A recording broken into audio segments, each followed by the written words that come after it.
बात करने चल रहे हैं, जिसमें हम लोग देखेंगे कि मुद्रा क्या है। और तो ये टॉपिक का नाम है आपका मॉनेटरी पॉलिसी, मुद्रा। और आप जानते हो कि किसी भी अर्थव्यवस्था का मुद्रा जो है बहुत बड़ा आधार है।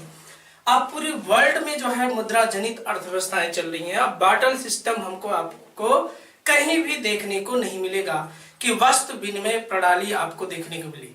ठीक है मित्रों, देखो इकोनॉमिक्स पे थोड़ा सा मैं आपसे मैं रूबरू होता हूं।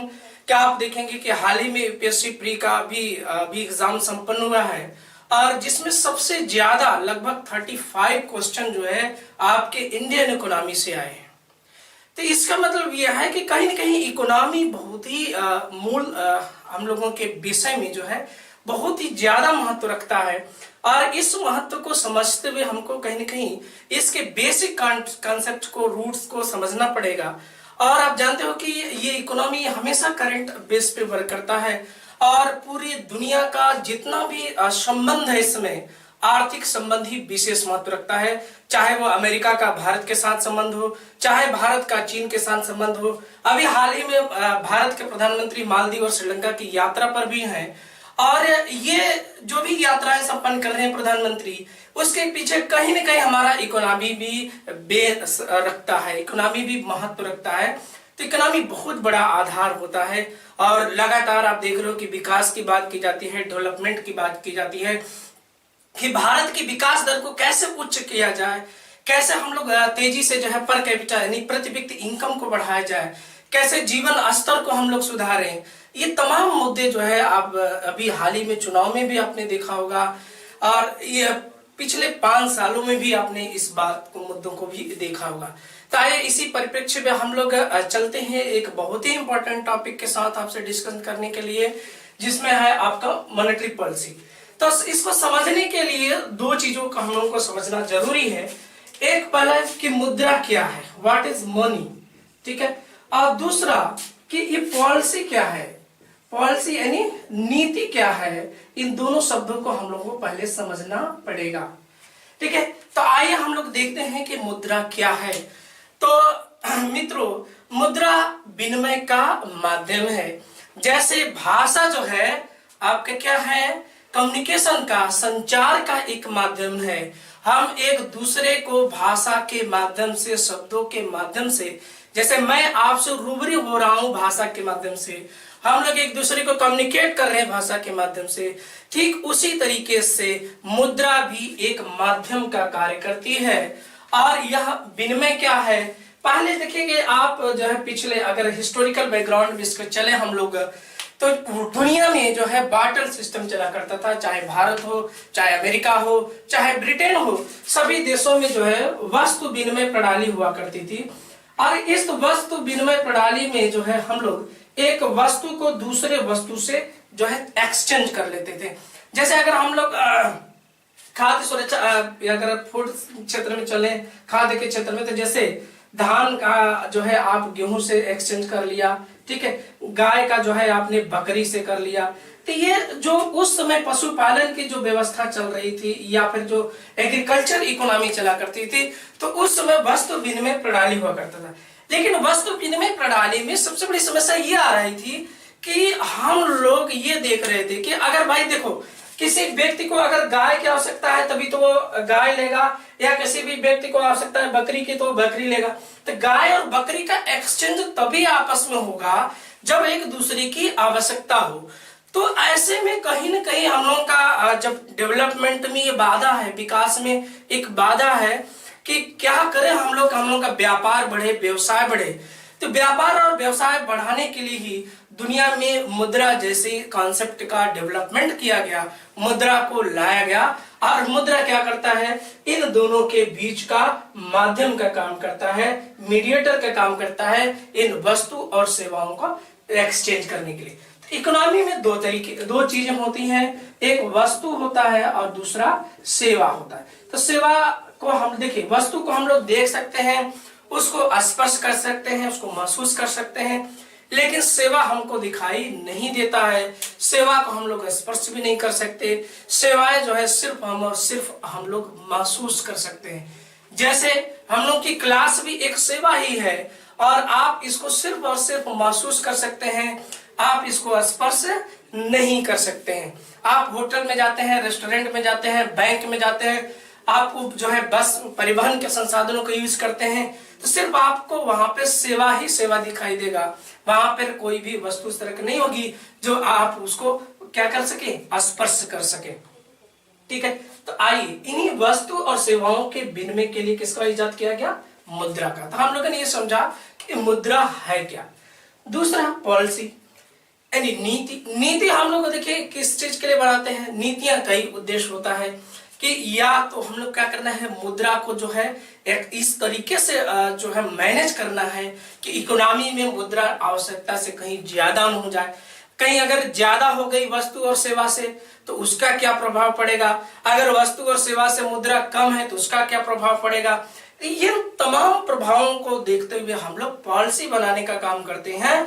और इस नीति को बनाने के लिए भारतीय अर्थव्यवस्था में एकमात्र संस्थान है और वह है RBI, reserve bank of India, भारतीय रिजर्व बैंक, जो मॉनेटरी पॉलिसी को बनाने का कार्य करता है। क्योंकि मुद्रा जनित जितने भी अधिकार हैं सभी अधिकार जो है भारत में आरबीआई के पास है। आरबीआई ही इसको रेगुलेट करने का काम करती है, आरबीआई ही इसको बनाने का काम करती है, आरबीआई ही इसकी देखभाल करने का भी कार्य करती है। चलिए आइए हम लोग इसको आगे और लेके चलते हैं। तो मुद्रा हम लोग अगर देखें इकोनॉमी में तो हम लोग को कई रूपों में भी दिखाई दे सकती है, तो वह रूप भी हम लोगों से कभी कभार पूछ लिए जाते हैं। तो आइए मुद्रा के थोड़ा सा प्रकार भी देख लेते हैं कि कितनी प्रकार की मुद्राएं हम लोग को अर्थव्यवस्था में देखने को मिलती हैं। जैसे सबसे जो प्रचलित मुद्रा है हम लोगों को कागज मुद्रा हम लोग को दिखाई देती है। ठीक है, कागज मनी यानी करेंसी जिसको हम लोग बोलते हैं, करेंसी पेपर मनी। ठीक है, तो पेपर मनी सबसे ज्यादा हम लोग को मार्केट में देखने को मिलती है। और मुद्रा का अभिप्राय ही यही है, नोटें। तो नोटों को हम लोग सबसे विशेष महत्व देते हैं क्योंकि सबसे ज्यादा तरलता भी इनमें होती है। तो कागजी मुद्रा या पत्र मुद्रा, ठीक है, या नोट, तो जितनी भी नोटें हैं इकोनॉमी में एक ऐसी मुद्राएं हैं कागजी मुद्रा है। ठीक है, अब देखो नोटों कागजी मुद्रा में हम लोग को नोटों भी मिलेंगी। ठीक है, नोट हो गया आपका, चेक हो गया, ठीक है, ड्राफ्ट हो गया, ये सब कागजी मुद्रा के रूप में हम लोग को इकोनॉमी में देखने को मिलता है। लेकिन अगर हम इसमें देखें कि कौन सी मुद्रा ऐसी है जो सर्वाधिक जो है ग्राह्य है, विधिग्राह्य भी है, एक्सेप्टेंस जिसका एक्सेप्टेड ज्यादा है, जो स्वीकार्यता जिसकी ज्यादा है, तो हम लोग आसानी से आंसर दे सकते हैं कि जो नोटें हैं उनकी स्वीकार्यता अर्थव्यवस्था में सबसे ज्यादा है। आसानी से अगर हम लोगों के पास नोट है तो कोई भी वस्तु और सेवा पूरी अर्थव्यवस्था में कहीं पर भी आसानी से खरीद और बेच सकते हैं। ठीक है, दूसरा चेक और ड्राफ्ट। चेक और ड्राफ्ट जो कि बैंकों के द्वारा जारी किए जाते हैं, तो इनकी स्वीकार्यता हर जगह पे नहीं मिलती, हर व्यक्ति इसको एक्सेप्ट नहीं करता है, एक्सेप्ट करने से अनिकार भी कर सकता है, एक्सेप्ट भी कर सकता है। तो कहीं ना कहीं इनकी तरलता का मतलब है स्वीकार्यता। तो जिसकी स्वीकार्यता अर्थव्यवस्था में सबसे ज्यादा होगी, सब लोग अगर उसको स्वीकार करेंगे तो ऐसे मुद्रा जो है विधिग्राह्य या स्वीकार मुद्रा हम लोगों को नोटों के रूप में ही मिलती है। दूसरा चेक और ड्राफ्ट, उतना तरलता उसके पास नहीं है क्योंकि सब लोग इसको एक्सेप्ट नहीं कर सकते। मान लीजिए ठेले पे आप जो है कोई शॉपिंग कर रहे हैं, अब ठेले वाले को चेक काट के देंगे, चेक लेगा जल्दी नहीं लेगा। अब ठेले वाले को कहेंगे ड्राफ्ट ले लो, नहीं लेगा। ठीक, तो ड्राफ्ट हम लोग अक्सर जो है शुल्क के रूप में पेमेंट करते हैं। किसी संस्थान को, किसी यूनिवर्सिटी को कर दिया, किसी कॉलेज को कर दिया, तो यहाँ पे शुल्क के रूप में पेमेंट हम लोग ड्राफ्ट के रूप में कर सकते हैं। ट्रेजरी जो है आपको ये भी पेपर मनी के रूप में ही कार्य करता है, जैसे ये सभी भारत सरकार और राज्य सरकारें जारी करती हैं। तो इसके रूप में भी हम लोग अक्सर देखते हैं कि सरकारी शुल्क ही पेमेंट किए जाते हैं। तो ये भी जो है हर जगह एक्सेप्टेंस नहीं है। सिक्के हैं, तो सिक्के जो है विधिग्राह्य तो है, एक्सेप्टेंस इनकी है, लेकिन क्या सिक्का असीमित विधिग्राह्य है क्या? सिक्के हर जो है असीमित विधिग्राह्य मुद्रा नहीं है। ठीक है, लेकिन उसमें भी अगर देखें हम लोग तो 1 रुपए के सिक्के के छोड़कर इसके ज्यादा, जैसे 10 रुपए का सिक्का है, 5 रुपए का सिक्का है, तो कानूनन आरबीआई के द्वारा ये असीमित विधिग्राह्य मुद्रा है, यानी जितना मात्रा में हम लोग चाहे इसको पेमेंट कर सकते हैं। जैसे आपने नोटबंदी के समय में देखा होगा कि नोटबंदी के समय में सिक्के भी मिला करते थे, 1000 रुपए, 500 रुपए, 2000 रुपए, 10,000 रुपए तक के सिक्के लोगों को मिले हैं उस दौर में। तो इसका मतलब ये है कि 1 रुपए के छोड़ करके बाकी सभी सिक्के इकोनॉमी में असीमित विधिग्राह्य मुद्रा है। ठीक है, दूसरा हम लोगों के लिए सबसे इंपॉर्टेंट है इस समय जो है डिजिटल मनी। ठीक है, डिजिटल मनी, डिजिटल मुद्रा ये बहुत ही इंपॉर्टेंट है, क्योंकि डिजिटल मनी इस समय भारत जो है इस पे बहुत ज्यादा जोर दे रहा है। भारतीय प्रधानमंत्री का आप देखेंगे पिछले जब नोटबंदी का दौर हुआ था, तो नोटबंदी में जो सबसे बड़ा बयान आया था भारत सरकार का, उसमें यही कि हम लोग जो है इस समय नोटबंदी के माध्यम से अर्थव्यवस्था को डिजिटल करने का प्रयास कर रहे हैं कि जितने भी ट्रांजैक्शन है डिजिटल रूप में हो। ठीक है, सॉफ्टवेयर के रूप में। तो आइए हम लोग इसको देखते हैं कि डिजिटल मनी है क्या।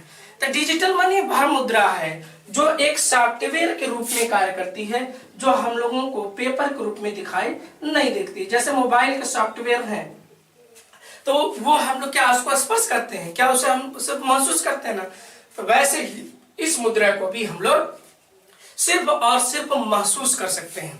ठीक है, तो जैसे पेटीएम का आपने नाम सुना होगा, पेटीएम। ठीक, तो पेटीएम कैसा है? पेटीएम भी एक डिजिटल मनी का स्वरूप है। ठीक, भीम ऐप का आपने नाम सुना होगा, तो भीम ऐप भी क्या है? एक जो है डिजिटल मनी है। फोन पे का आपने नाम सुना होगा, फोन पे भी क्या है? डिजिटल मनी है। आप जो है गूगल पे का भी नाम सुने होंगे, तो गूगल पे भी क्या है? ये सभी जितनी भी डिजिटल ये सब मंच हैं, ठीक है, डिजिटल पेमेंट के मोड हैं, ऐप हैं, जिनके माध्यम से ये डिजिटल मनी कार्य करती है। ठीक है, तो दूसरी ये सबसे बड़ी इंपॉर्टेंट मुद्रा है। फिर सिक्के, इसी में हम लोग बात कर लिए थे, सिक्के भी जो है आपके, तो ये टकसालों में सिक्के ढाले जाते हैं, ये भी एक। तो दूसरा एक शब्द आता है हम लोगों से पूछता है, हम तो क्या उसी चीज पे आपसे डिस्कशन करेंगे जो हम लोगों के एग्जाम में क्वेश्चन के दृष्टि से सबसे इंपॉर्टेंट हो। जैसे हम लोग को एक शब्द प्रयोग पूछा जाता है कि सांकेतिक मुद्रा क्या है। ठीक है, सांकेतिक मुद्रा, तो सांकेतिक मुद्रा वह मुद्रा है जिसका आंतरिक और बाह्य वैल्यू समान होता है। ठीक है, तो आंतरिक और बाह्य वैल्यू, जैसे अगर नोटें हैं, सिक्के हैं, तो इनका जो है आंतरिक और बाह्य वैल्यू दोनों समान माना जाता है कि आरबीआई ने अगर जो भी लिख करके दे दिया तो उसकी स्वीकार्यता पूरे बाजार में होगी, तो बाह्य वैल्यू भी उसका है और उसके अंदर अंतर्निहित जो वैल्यू है वह भी समान है। मान लीजिए 100 रुपए का नोट है, ठीक है, 100 रुपए का नोट है, 10 रुपए का सिक्का है, तो इनके बीच जो है अंतर्निहित जो वैल्यू है और बाह्य वैल्यू दोनों समान है। ठीक है, एक जो है बिटकॉइन की बात बहुत ज्यादा चर्चा में थी। बिटकॉइन एक समय छाया हुआ था पूरे इकोनॉमी में। तो बिटकॉइन जो है ये भी एक आभासी मुद्रा ही है। ठीक है, डिजिटल मोड में थी। तो ये कैसी आभासी मुद्रा है? यह भी एक सॉफ्टवेयर के रूप में ही कार्य कर रही थी। लेकिन देखो, डिजिटल मनी और बिटकॉइन में थोड़ा सा अंतर क्या है? यह भी सॉफ्टवेयर के रूप में कार्य करता है और ये भी सॉफ्टवेयर के रूप में कार्य करता है, लेकिन जो डिजिटल मनी के पेमेंट मोड है, ये सभी भारतीय रुपए के मुद्रा का जो वैल्यू है उसी वैल्यू पर काम करते हैं, यानी भारतीय मुद्रा पर काम करते हैं। ठीक है, जो आपके बैंक अकाउंट में जो पेमेंट है, ठीक, मान लीजिए आपके अकाउंट में 10,000 रुपए है, तो वह भी पेटीएम में भी 10,000 रुपए होगा, इसमें भी 10,000 रुपए, लेकिन बिटकॉइन का वैल्यू भारतीय रुपए के वैल्यू से अलग तरीके से कार्य करता है। ठीक है, यह भी एक आभासी मुद्रा है। इसीलिए बिटकॉइन जैसे आभासी मुद्रा को भारत सरकार ने अवैध घोषित कर दिया।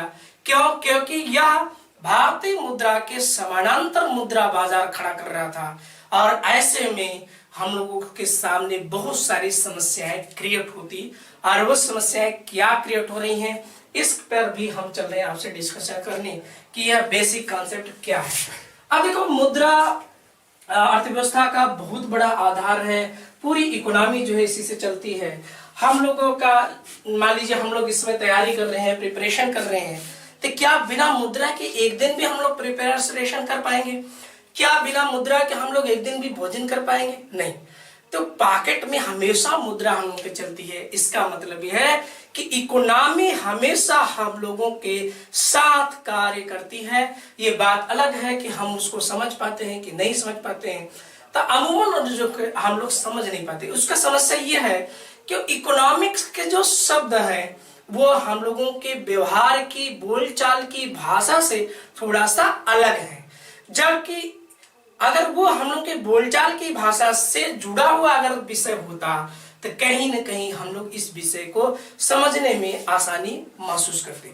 तो आइए थोड़ा सा मुद्रा की मात्रा को लेकर के हम लोग चलें कि अगर तो इसको समझने के लिए हम लोगों को इकोनॉमी का एक बेसिस कॉन्सेप्ट समझना पड़ेगा, मांग एवं आपूर्ति।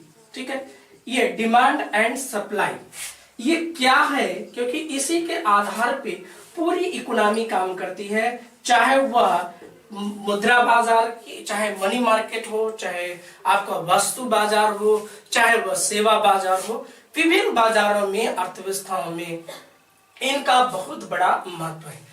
देखिए, मांग कहते किसे हैं? जब हम लोग किसी वस्तु का या सेवा का क्रय करते हैं, ठीक है, तो उसे हम लोग मांग कहते हैं।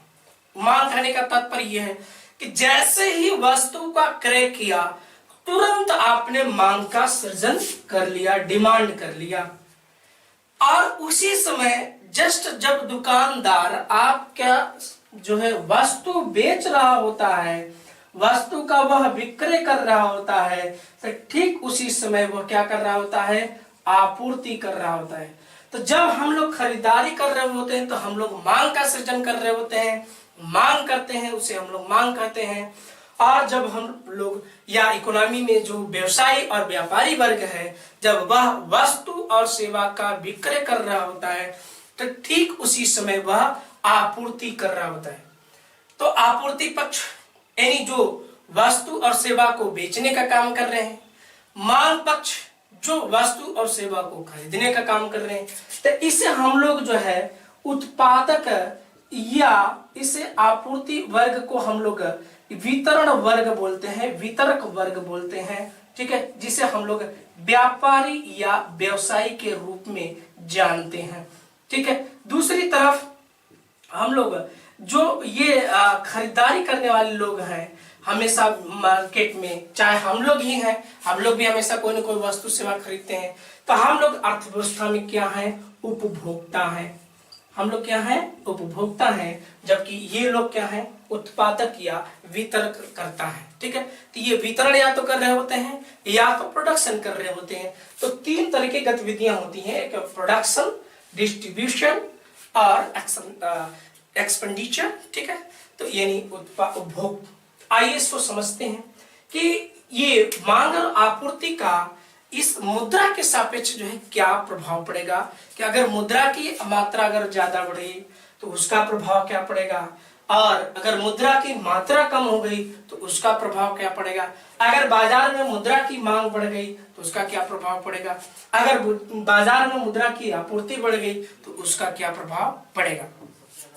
आइए अब मान लीजिए कि एक बाजार पूरी इकोनॉमी में इस महीने मान लेते हैं हम लोग को 10,000 रुपए की आवश्यकता है।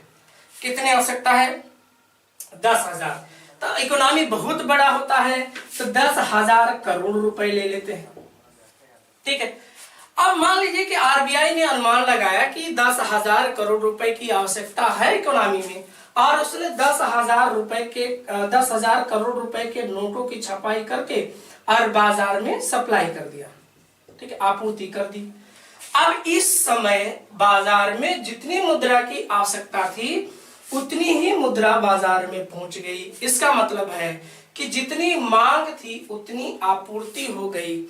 तो इसका अर्थव्यवस्था में कोई भी विशेष प्रभाव नहीं पड़ेगा। क्या कि अर्थव्यवस्था में महंगाई भी नहीं बढ़ेगी, यानी जो चीजें जैसी सामान्य स्थिति थी वह सामान्य स्थिति में कोई भी बदलाव हम लोगों को देखने को नहीं मिलेगा। ठीक है, लेकिन दूसरी तरफ मान लिया जाए कि अगर इकोनॉमी में आरबीआई ने अनुमान लगाया कि इस महीने 15,000 करोड़ रुपए की आवश्यकता है।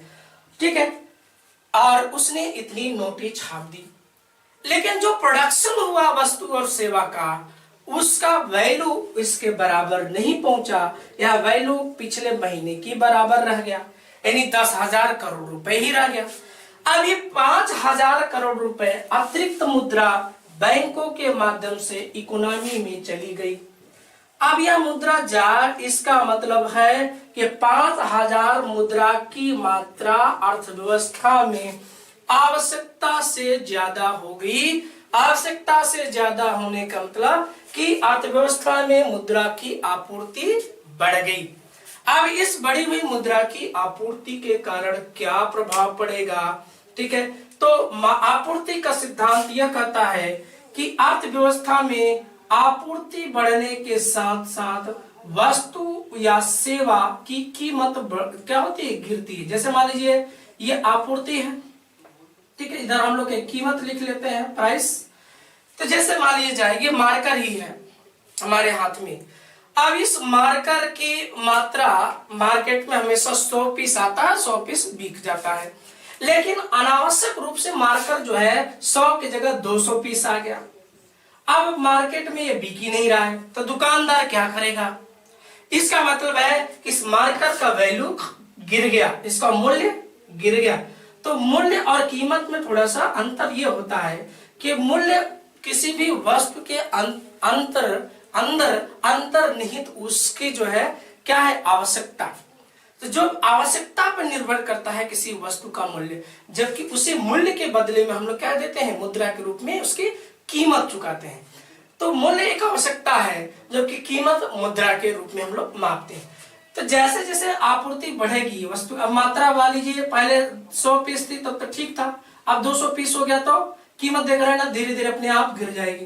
तो ये थ्योरी कहता है कि आपूर्ति बढ़ने से वस्तु और सेवा की कीमत घट जाती है, उसका वैल्यू गिर जाता है। कीमत गिरने का मतलब सामान्य सा कि वैल्यू भी उसका गिर गया, लोगों के अब उसकी आवश्यकता उतनी ज्यादा नहीं रही। तो ठीक इसी समय जो है ऐसे ही मुद्रा पर भी काम जो है यह थ्योरी काम करेगा। और इस मुद्रा के बढ़ने मात्रा ज्यादा होने के कारण मुद्रा का वैल्यू गिर जाएगा। और इस मुद्रा के वैल्यू को आइए समझते हैं कि मान लीजिए पहले हम लोग 20 रुपए में 2 किलो आलू खरीदते थे। कितना? 2 किलो आलू मिल जाया करता था, लेकिन इस मात्रा के ज्यादा होने के कारण यह हो सकता है वैल्यू गिर जाए और 20 रुपए का हम लोगों को 1 किलो आलू मिले। अब देखिए 20 रुपए का ही नोट है, लेकिन उसकी जो क्रय शक्ति क्षमता है वो क्या हो गई? गिर गई। पहले 20 रुपए में 2 किलो आलू मिल जाता था, अब 20 रुपए में केवल 1 किलो आलू मिल रहा है। इसका मतलब है कि जो 20 रुपए की नोट है उसकी क्रय शक्ति क्षमता क्या हो गई? गिर गई। और इसको गिरने का मतलब है कि मुद्रा का वैल्यू गिर गया। और यह वैल्यू तभी गिरता है जब किसी चीज की आवश्यकता हमको कम हो या उसकी मात्रा ज्यादा हो। एक परिवार की पृष्ठभूमि को अगर हम ले लें कि अगर घर में अगर बच्चे ज्यादा होते हैं तो बच्चों का वैल्यू बहुत कम होता है, आप आसानी से इसको समझ सकते हैं। अगर बच्चों की संख्या कम है तो वहां उस परिवार में बच्चों का वैल्यू ज्यादा होता है। तो ठीक इसी तरीके से पूरी इकोनॉमी भी कार्य करती है। अर्थव्यवस्था इतना व्यवहारिक जीवन में है, ये कहीं आसमान का विषय नहीं है। हम लोगों के बीच में 24 आवर चलता रहता है, बशर्ते हम लोग महसूस कर पाए तब। अब महसूस तभी करेंगे जब इसको हम लोग समझ पाएंगे, ठीक है ना। तो चलिए ये था मुद्रा का। अब देखो ये 5,000 जो अतिरिक्त रुपए बाजार में चला गया, अब इसके कारण होगा ये कि बढ़ी हुई मुद्रा की मात्रा के कारण मुद्रा का वैल्यू गिर जाएगा। और मुद्रा के वैल्यू गिरने के कारण ये 20 रुपए में 2 किलो जो आलू मिला करता था अब 1 किलो मिलेगा। तो हम लोग क्या कहेंगे? कहेंगे भाई महंगाई बढ़ गई। तो महंगाई बढ़ने का मतलब क्या है कि यहाँ पर मुद्रा की मात्रा बढ़ने के कारण, मुद्रा का वैल्यू गिरने के कारण हमको बढ़ी हुई महंगाई देखने को मिलती है, ठीक है। तो ये प्रभाव हम लोगों ने देखा कि अगर वस्तु और सेवा के मूल्य से ज्यादा, अगर वस्तु और सेवा के कीमत से ज्यादा अर्थव्यवस्था में मुद्रा की मात्रा अगर होती है तो मुद्रा का वैल्यू गिर जाता है और जिसके कारण हम लोगों को महंगाई देखने को मिलती है। तो इसको और भी डिटेल में हम लेके चलेंगे। थोड़ा सा पहले हम लोग इसका बेसिक कॉन्सेप्ट को समझने का प्रयास करेंगे, नहीं तो बड़ी मुश्किल होगी, क्योंकि आप जानते हो है तो बहुत ही आसान विषय, हमारे पॉकेट का विषय है, लेकिन समस्या ये है कि हम लोग इसको महसूस नहीं कर पाते। बहुत ही टेक्निकल वर्ड अर्थशास्त्रियों ने यूज कर रखा है और उस टेक्निकल वर्ड में हम लोग उलझ जाते हैं, और यही कारण है कि इकोनॉमी जैसा विषय आपके लिए टफ हो जाता है। तो टफ विषय नहीं है, टफ इसकी सिर्फ शब्दावलियां हैं, और आप हमारे साथ चलिए, आप खुद ही एहसास करोगे कि इतने सरल शब्दों में आपको सारी जानकारी मिल जाएगी, आपको इसका एहसास भी नहीं होगा। ठीक है ना, चलिए आइए हम लोग दूसरा पक्ष लेते हैं कि मान लीजिए आरबीआई ने जो है 15,000 करोड़ रुपए का अनुमान लगाया, लेकिन अर्थव्यवस्था में जो वस्तु और सेवा थी उसका उत्पादन 20,000 करोड़ रुपए का हो गया। अब ऐसी स्थिति में क्या हो गया? ऐसी स्थिति में यह हो गया कि वस्तु और सेवा की मात्रा बढ़ गई। ठीक है, वस्तु और सेवा की मात्रा बढ़ने का प्रभाव यह होगा, इसका वैल्यू ज्यादा हो गया, यानी अर्थव्यवस्था में मुद्रा की आवश्यकता ज्यादा। तो मुद्रा की आवश्यकता जब ज्यादा होगी तो मांग ज्यादा होगी कि नहीं होगी? हम लोगों को किसी भी वस्तु की आवश्यकता जब ज्यादा होती है तो हम लोग भी क्या करते हैं, खरीदारी उसकी ज्यादा करते हैं। अब खरीदारी करने का मतलब कि मांग का सृजन, यानी मांग ज्यादा। अब ऐसी स्थिति में कि बाजार में यानी पूरी इकोनॉमी में 20,000 करोड़ रुपए की आवश्यकता होगी इन वस्तु और सेवाओं को खरीदने के लिए, लेकिन बाजार में नोटें कम हैं और वस्तु सेवा ज्यादा है, और यह नोटों की संख्या कितनी कम है? 5,000 करोड़ रुपए कम है। तो ऐसे में बहुत बड़ा प्रभाव यह पड़ेगा कि वस्तु और सेवाएं सस्ती करनी पड़ेगी, क्योंकि लोगों के पास नोटें ही नहीं है तो वो खरीदेंगे कैसे? अब बाजार में वस्तु दिख रही है, अब मान लीजिए कि आप टहलते हुए जा रहे थे, ठीक है, और ठेले वाले ने कहा कि आज जो है टमाटर 80 रुपए किलो था, और उस दिन आप जब गुजरे तो कहा भाई टमाटर 10 रुपए किलो है। लेकिन अब इस समय क्या है स्थिति आपकी कि आपके जेब में 10 रुपए भी नहीं है, तो आप टमाटर जो आपके खाने की इच्छा तो है, ललक आपके अंदर आ जाएगी, क्योंकि 80 रुपए से किलो टमाटर सीधे कहां चलाया? 10 रुपए।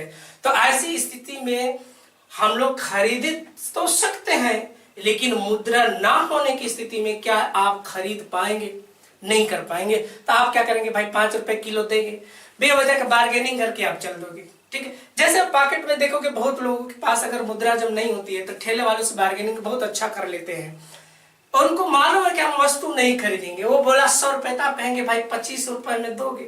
तो इसका मतलब यह है, वो समझ जाता है कि सामने वाला आप खरीदने के मूड में नहीं है। ठीक है, तो वो देखो प्रतिदिन हमेशा आपसे रूबरू होता है, सैकड़ों लोगों से रूबरू होता है, तो वो लोगों की भावनाओं को आसानी से समझ जाता है, जबकि हम और आप धीरे धीरे इस चीज को समझ पाते हैं।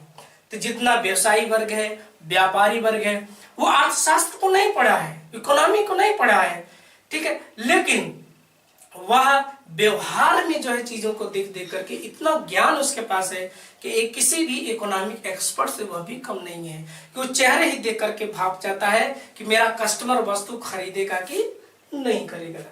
तो इसका प्रभाव ये देखने को मिला कि वस्तुएं सस्ती हो जाएंगी, क्योंकि लोगों के पास पैसा ही नहीं है।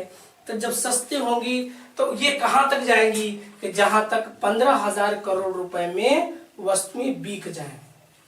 ठीक है, तो ऐसे में इकोनॉमी में जो कंपनियां उत्पादन कर रखी हैं, जो व्यापारी व्यवसायी वर्ग है, उसको इसका नुकसान उठाना पड़ेगा, और इसका प्रभाव यह देखने को मिलेगा कि अर्थव्यवस्था में उत्पादन में कटौती होने लगेगी, जो हम लोगों के जीडीपी का बढ़ने में जो है क्या करेगा? नुकसान करेगा।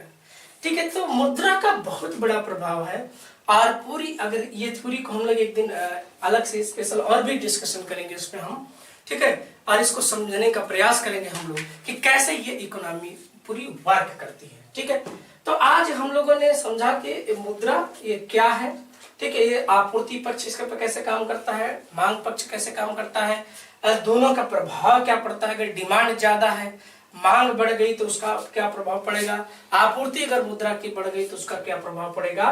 ठीक है, तो इसी चीज को निर्धारित करने के लिए आरबीआई पॉलिसी बनाती है, और ऐसी पॉलिसी को हम लोग क्या बोलते हैं, मॉनेटरी पॉलिसी। ठीक है, तो इस वीडियो में मैं आज आपको एक बेसिक कॉन्सेप्ट दे करके ही यहीं पर रोक देता हूं। फिर इसके बाद हम लोग जो है आएंगे आरबीआई को लेकर के, क्योंकि आरबीआई इसको निर्धारित करती है। आरबीआई के बारे में जानेंगे कि आरबीआई है क्या, इस ठीक है, आरबीआई किस तरह से भारत में कार्य कर